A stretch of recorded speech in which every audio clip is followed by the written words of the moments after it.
வணக்கம். மார்கழியில் ஐயன் சிவனின் சிறப்பை எடுத்து எம்போது மாணிக்கவாசகர் இயற்றிய திருவெம்பாவை. சைவ சமயக் குரவர்களில் ஒருவரும் திருவாசகம் பாடியவருமான மாணிக்கவாசகப் பெருமான் திருவண்ணாமலையில் அண்ணாமலையாரை எண்ணி இயற்றிய பாசுரங்களே திருவெம்பாவை என்றழைக்கப்படுகின்றன. இன்று திருவெம்பாவையின் முதல் பாசுரத்தை பொருளுடன் காண்போம்.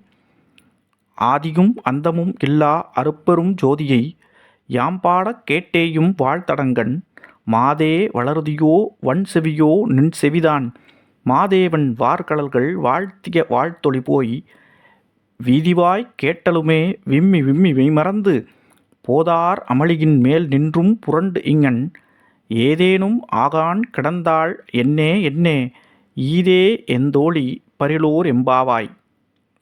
முதலும் முடிவும் இல்லாத அருட்பெருஞ்சோதி வடிவான ஐயன் ஈசனின் பெருமைகளை நாங்கள் பாடுகிறோம் தோழி. அதைக் கேட்டும் இன்னும் உறங்குகிறாயோ?